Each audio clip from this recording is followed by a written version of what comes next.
Yan, eto na pabilib sa ginawa ni Beyonce sa mga pera na binibigay ng sponsor sa kanya. So, saan nga ba napupunta yung mga pera na ibinibigay ng mga sponsor? Iba pa po yung pabahay po, So, grabe, napakalaki po ng pera ni Beyonce, Siguro mga savings nito more than 100,000 na po, Kasi nga, ika nga ng nanay ni Beyonce ay ang pera. Kapag nagbigay po ang mga sponsor kila Kalingap Rab, agad daw pong dinideposit ni Beyonce sa kanyang bank account. Di ba? So, kailangan po talagang mag-save ng pera kasi alam nyo na, napakahirap ng panahon ngayon.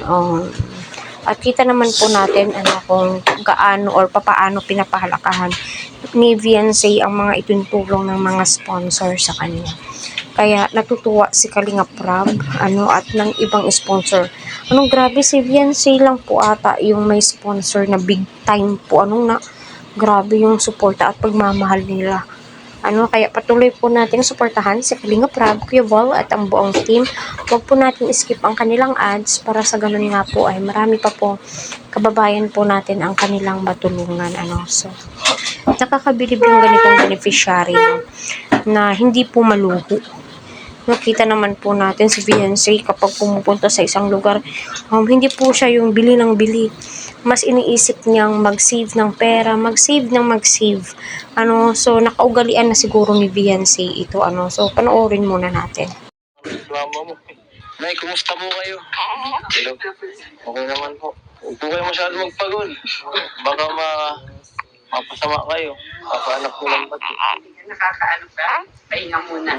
Pahinga muna kayo sa pagtitinda. Sa lahat. Kaya mo na muna si Beyonce. Ako. Kaya mo muna ako. Talaga si Ed. Ako na muna mag-aalaga po. Sa kay Beyonce lang po. Joke lang. Buti na lang po. Hindi po kayo sa budget nyo nung nanganak kayo. Hindi naman po at may PhilHealth naman po si Papa niya. Sa PhilHealth naman po, hinano niya ng Pero malaki pa rin yung siguro ang gastos ko din. Opo, yung sa pang-araw-araw sa ospital. Siya naman na nagbantay. Tapos silang dalawa ni pinsan niya, nagbantay sa akin. Kaya nga po, ko rin yun. Kasi nung nakaraan, alas gabi-gabi ata siya tapos napunta pa dito, nakuha ng gamit. Napakabuting bata. Mabait yan. Mabait naman yan. Talagang naaasahan ko. Nakatulong po ba yung mga bigay-bigay ng mga kalingap sa po? Sa inyo po? Sobrang laking tulong po ng kalingap sa amin.